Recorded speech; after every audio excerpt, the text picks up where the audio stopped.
नमस्कार दोस्तों, एजुकेशन 24 में आपका स्वागत है। दोस्तों आज का वीडियो आप सभी के लिए बहुत ही खास होने वाला है, क्योंकि आज की इस वीडियो में मैं आपको बीए सेकेंड ईयर के 4th सेमेस्टर में आपका जो सब्जेक्ट है जियोग्राफी यानी कि भूगोल, उसके अंदर कौन कौन से क्वेश्चन आने वाले हैं, इस वीडियो के अंदर मैं आपको आने वाले क्वेश्चन के बारे में बताऊंगा। सो आप इस वीडियो को ध्यान से देखिएगा ताकि आपको आने वाले क्वेश्चन के बारे में अच्छे से पता चल सके। और जितने भी स्टूडेंट बीए सेकेंड ईयर के अंदर है, जिनका 4th सेमेस्टर का एग्जाम होने वाला है या फिर 4th सेमेस्टर का एग्जाम चल रहा है, वो लोग कमेंट करके जरूर बताएं कि नेक्स्ट क्वेश्चन पेपर आपको किस सब्जेक्ट के ऊपर चाहिए, ताकि आपके कमेंट के अनुसार मैं आपको क्वेश्चन पेपर दे सकूं। तो दोस्तों आइए बिना किसी देरी के हम लोग शुरू करते हैं और आने वाले क्वेश्चन के बारे में जानते हैं। तो यहाँ पे दोस्तों सबसे पहले हम लोग अति लघु उत्तरीय प्रश्नों के बारे में जानेंगे। तो यहाँ पे अति लघु उत्तरीय प्रश्नों में पहले प्रश्न की बात की जाए तो यहाँ पे आपका पहला प्रश्न दिया हुआ है, बागाती कृषि के 3 मुख्य क्षेत्र कौन से हैं। पहला क्वेश्चन कह रहा है जो बागाती कृषि है, यहाँ पे आपको बागाती कृषि के 3 मुख्य क्षेत्रों के बारे में बताना है। अब अगले क्वेश्चन की बात की जाए तो यहाँ पे आपका दूसरा क्वेश्चन दिया हुआ है, उष्णकटिबंध में वनस्पतियां क्यों बड़ी आसानी से उगाती है। दूसरा क्वेश्चन कह रहा है कि जो उष्णकटिबंधीय क्षेत्र होते हैं, यहाँ पे आपको बताना है कि उष्णकटिबंधीय क्षेत्र में जो वनस्पतियां होती है, वनस्पतियां क्यों बड़ी आसानी से उग जाती है। अब अगले क्वेश्चन की बात की जाए तो यहाँ पे आपका तीसरा क्वेश्चन दिया हुआ है, कृषि प्रदेश किसे कहते हैं। तीसरा क्वेश्चन कह रहा है कि कृषि प्रदेश किसे कहते हैं। यहाँ पे आपको कृषि प्रदेश की परिभाषा लिखना है, यानी कि कृषि प्रदेश के बारे में आपको बताना है। अब अगले क्वेश्चन की बात की जाए तो यहाँ पे आपका चौथा क्वेश्चन दिया हुआ है, संसाधन होते नहीं बनाए जाते हैं, स्पष्ट कीजिए। चौथा क्वेश्चन कह रहा है कि संसाधन होते नहीं है बल्कि उसे बनाया जाता है, इसको आपको स्पष्ट करना है। अब अगले क्वेश्चन की बात की जाए तो यहाँ पे आपका पांचवा क्वेश्चन दिया हुआ है, अक्षय संसाधनों के प्रमुख उदाहरण दीजिए। पांचवा क्वेश्चन कह रहा है जो अक्षय संसाधन है, यहाँ पे आपको अक्षय संसाधनों के प्रमुख उदाहरण बताना है। अब अगले क्वेश्चन की बात की जाए तो यहाँ पे आपका छठा क्वेश्चन दिया हुआ है, अजैविक संसाधन क्या है। छठा क्वेश्चन कह रहा है कि अजैविक संसाधन क्या है, यहाँ पे आपको अजैविक संसाधनों के बारे में बताना है। अब अगले क्वेश्चन की बात की जाए तो यहाँ पे आपका सातवां क्वेश्चन दिया हुआ है, आर्थिक क्रियाओं के प्रकार बताइए। सातवां क्वेश्चन कह रहा है जो आर्थिक क्रिया होती है, यहाँ पे आपको आर्थिक क्रियाओं के प्रकारों के बारे में बताना है। अब अगले क्वेश्चन की बात की जाए तो यहाँ पे आपका आठवां क्वेश्चन दिया हुआ है, समुद्री सतह पर पाई जाने वाली मछलियों को क्या कहते हैं। आठवां क्वेश्चन कह रहा है कि जो समुद्री सतह पर मछलियाँ पाई जाती है उनको क्या कहते हैं। यहाँ पे आपको बताना है कि समुद्री सतह पर पाई जाने वाली मछलियों को क्या कहते हैं। अब अगले क्वेश्चन की बात की जाए तो यहाँ पे आपका नवा क्वेश्चन दिया हुआ है, उद्योग कहाँ स्थापित किए जाते हैं। नवा क्वेश्चन कह रहा है जो उद्योग होते हैं, उद्योग कहाँ स्थापित किए जाते हैं, यहाँ पे आपको बताना है कि उद्योग कहाँ स्थापित किए जाते हैं। अगले क्वेश्चन की बात की जाए तो यहाँ पे आपका 10वां क्वेश्चन दिया हुआ है, विश्व के प्रमुख कागज उत्पादक देशों के नाम बताइए। 10वां क्वेश्चन कह रहा है जो विश्व के प्रमुख कागज उत्पादक देश हैं, यहाँ पे आपको उन देशों का नाम बताना है। अब अगले क्वेश्चन की बात की जाए तो यहाँ पे आपका 11वां क्वेश्चन दिया हुआ है, परिवहन जाल किसे कहते हैं। 11वां क्वेश्चन कह रहा है कि परिवहन जाल किसे कहते हैं, यहाँ पे आपको परिवहन जाल के बारे में बताना है। अब अगले क्वेश्चन की बात की जाए तो यहाँ पे आपका 12वां क्वेश्चन दिया हुआ है, सुएज नहर किन 2 महासागरों को जोड़ती है। 12वां क्वेश्चन कह रहा है जो सुएज नहर है, सुएज नहर किन 2 महासागरों को जोड़ती है, यहाँ पे आपको बताना है कि सुएज नहर किन 2 महासागरों को जोड़ती है। अब अगले क्वेश्चन की बात की जाए तो यहाँ पे आपका 13वां क्वेश्चन दिया हुआ है, आर्थिक भूगोल को परिभाषित कीजिए। 13वां क्वेश्चन कह रहा है जो आर्थिक भूगोल है, यहाँ पे आपको आर्थिक भूगोल को परिभाषित करना है, यानी कि आर्थिक भूगोल की परिभाषा लिखना है। अब अगले क्वेश्चन की बात की जाए तो यहाँ पे आपका लास्ट क्वेश्चन दिया हुआ है, यानी कि अति लघु उत्तरीय प्रश्न का 14वां क्वेश्चन दिया हुआ है, संचित संसाधन तथा सतत संसाधन में अंतर बताइए। 14वां क्वेश्चन कह रहा है जो संचित संसाधन है तथा जो सतत संसाधन है, यहाँ पे आपको संचित संसाधन तथा सतत संसाधन में अंतर बताना है। तो टोटल आपके 14 क्वेश्चन हो गए जो आपसे अति लघु उत्तरीय प्रश्न में पूछ लेंगे। अब आगे हम लोग लघु उत्तरीय प्रश्नों के बारे में जानेंगे। तो यहाँ पे लघु उत्तरीय प्रश्नों में पहले प्रश्न की बात की जाए तो यहाँ पे आपका पहला प्रश्न दिया हुआ है, आर्थिक भूगोल के अध्ययन का महत्व बताइए।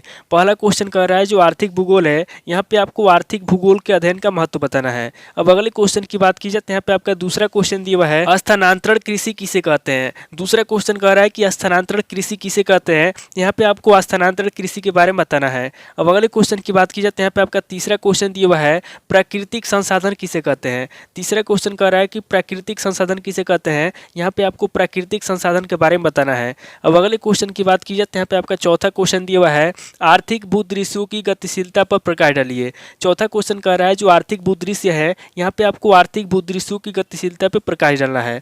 अब अगले क्वेश्चन की बात की जाए तो यहाँ पे आपका पांचवा क्वेश्चन दिया हुआ है, संसाधन से क्या अभिप्राय है। पांचवा क्वेश्चन कह रहा है कि संसाधन से क्या अभिप्राय है, यहाँ पे आपको संसाधन के बारे में बताना है। अब अगले क्वेश्चन की बात की जाए तो यहाँ पे आपका छठा क्वेश्चन दिया हुआ है, जल संसाधन पर संक्षिप्त टिप्पणी लिखिए। छठा क्वेश्चन कह रहा है जो जल संसाधन है, यहाँ पे आपको जल संसाधन पर संक्षिप्त में टिप्पणी लिखना है। अब अगले क्वेश्चन की बात की जाए तो यहाँ पे आपका सातवां क्वेश्चन दिया हुआ है, वन विनाश के प्रभाव का उल्लेख कीजिए। सातवां क्वेश्चन कह रहा है जो वन विनाश है, यहाँ पे आपको वन विनाश के प्रभाव का उल्लेख करना है। अब अगले क्वेश्चन की बात की जाए तो यहाँ पे आपका 8वां क्वेश्चन दिया हुआ है, मिश्रित कृषि से आप क्या समझते हैं, विश्व के किन भागों में इस प्रकार की खेती का प्रचलन है। 8वां क्वेश्चन कह रहा है कि मिश्रित कृषि से आप क्या समझते हैं। यहाँ पे आपको सबसे पहले मिश्रित कृषि के बारे में बताना है, उसके बाद आगे आपको बताना है कि विश्व के किस भागों में इस प्रकार की खेती का प्रचलन है। अब अगले क्वेश्चन की बात की जाए तो यहाँ पे आपका 9वां क्वेश्चन दिया हुआ है, जापान में मत्स्य उद्योग के विकसित होने के क्या कारण है। 9वां क्वेश्चन कह रहा है कि जो जापान है, जापान में मत्स्य उद्योग के विकसित होने के क्या कारण है। यहाँ पे आपको बताना है कि जापान में मत्स्य उद्योग के विकसित होने के क्या कारण है।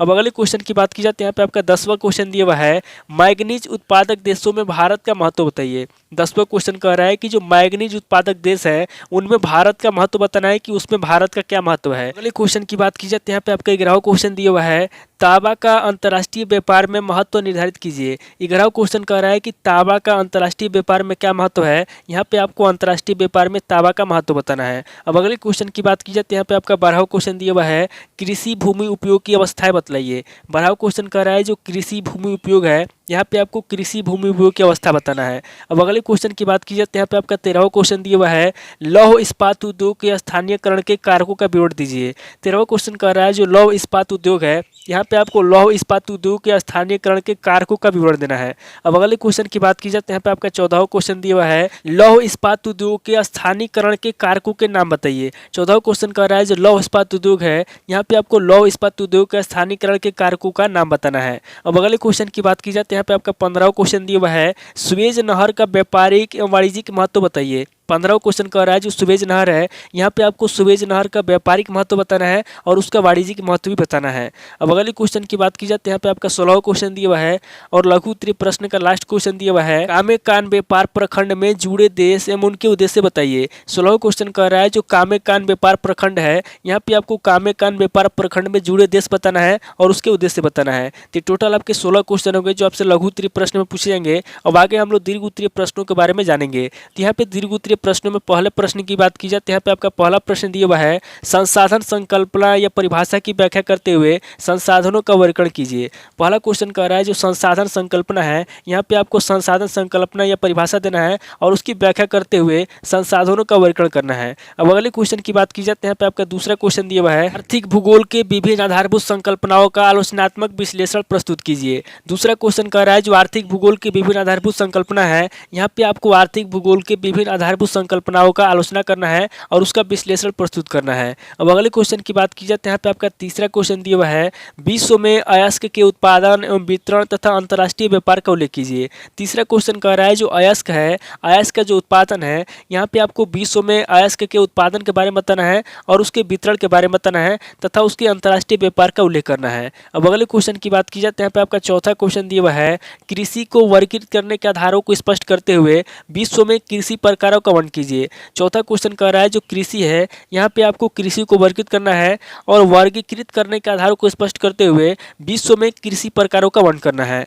अब अगले क्वेश्चन की बात की जाए तो यहाँ पे आपका पांचवा क्वेश्चन दिया हुआ है, वान थ्यूनेन के कृषि भूमि उपयोग की अवस्थिति के सिद्धांत की विवेचना कीजिए। पांचवा क्वेश्चन कह रहा है जो वान थ्यूनेन है, यहाँ पे आपको वान थ्यूनेन के कृषि भूमि उपयोग की अवस्थिति के सिद्धांत की विवेचना करना है। अब अगले क्वेश्चन की बात की जाए तो यहाँ पे आपका छठा क्वेश्चन दिया हुआ है, उद्योगों के स्थानीयकरण के कारकों की व्याख्या कीजिए। छठा क्वेश्चन कह रहा है जो उद्योगों के स्थानीयकरण के कारक है, यहाँ पे आपको उद्योगों के स्थानीयकरण के कारकों की व्याख्या करना है। अब अगले क्वेश्चन की बात की जाए तो यहाँ पे आपका सातवां क्वेश्चन दिया हुआ है, सूती वस्त्र उद्योग को प्रभावित करने वाले कौन कौन से कारक है, विश्व में सूती वस्त्र उत्पादन और व्यापार का एक विवरण प्रस्तुत कीजिए। सातवां क्वेश्चन कह रहा है जो सूती वस्त्र उद्योग है, यहाँ पे आपको सबसे पहले ये बताना है कि सूती वस्त्र उद्योग को प्रभावित करने वाले कौन कौन से कारक हैं, उसके बाद आगे आपको विश्व में सूती वस्त्र उत्पादन एवं व्यापार पर एक क्या करना है, विवरण प्रस्तुत करना है। अब अगले क्वेश्चन की बात की जाए तो यहाँ पे आपका आठवां क्वेश्चन दिया हुआ है, विश्व में रेल परिवहन की मुख्य विशेषताओं का संक्षिप्त विवरण प्रस्तुत कीजिए। आठवां क्वेश्चन कह रहा है जो रेल परिवहन है, यहाँ पे आपको विश्व में रेल परिवहन की मुख्य विशेषताओं का संक्षिप्त विवरण प्रस्तुत करना है। अब अगले क्वेश्चन की बात की जाए तो यहाँ पे आपका नवा क्वेश्चन दिया हुआ है, अंतर्राष्ट्रीय व्यापार के प्रकारों का संक्षिप्त वर्गीकरण कीजिए। अंतर्राष्ट्रीय व्यापार को प्रभावित करने वाले कारकों का वर्णन कीजिए। नवा क्वेश्चन कह रहा है जो अंतर्राष्ट्रीय व्यापार है, यहाँ पे आपको सबसे पहले बताना है कि अंतर्राष्ट्रीय व्यापार कितने प्रकार का होता है। यहाँ पे आपको संक्षिप्त में उसका वर्गीकरण करना है। उसके बाद आगे आपको अंतर्राष्ट्रीय व्यापार को प्रभावित करने वाले कारकों का वर्णन करना है। अब अगले क्वेश्चन की बात की जाए तो यहाँ पे आपका 10वां क्वेश्चन दिया हुआ है और दीर्घ उत्तरीय प्रश्न का लास्ट क्वेश्चन दिया हुआ है, विकासशील देशों की अर्थव्यवस्था पर वैश्वीकरण एवं उदारीकरण के प्रभाव की विस्तृत विवेचना कीजिए। 10वां क्वेश्चन कह रहा है जो विकासशील देश है, यहाँ पे आपको विकासशील देशों की अर्थव्यवस्था पर वैश्वीकरण एवं उदारीकरण के प्रभाव की विस्तृत विवेचना करना है। तो टोटल आपके 10 क्वेश्चन होंगे जो आपसे दीर्घ उत्तरीय प्रश्न में पूछे जाएंगे। तो इस वीडियो के अंदर मैंने आपको अति लघु उत्तरीय प्रश्न, लघु उत्तरीय प्रश्न और दीर्घ उत्तरीय प्रश्न तीनों तरह के प्रश्नों के बारे में बता दिया। दोस्तों आज इस वीडियो को मैं ही पे स्किप करता हूँ और मिलता हूं आपसे नेक्स्ट वीडियो में। अगर आपको वीडियो अच्छा लगा तो वीडियो को लाइक कीजिए, शेयर कीजिए और कमेंट करके बताइए कि आपको नेक्स्ट क्वेश्चन पेपर किस सब्जेक्ट के ऊपर चाहिए।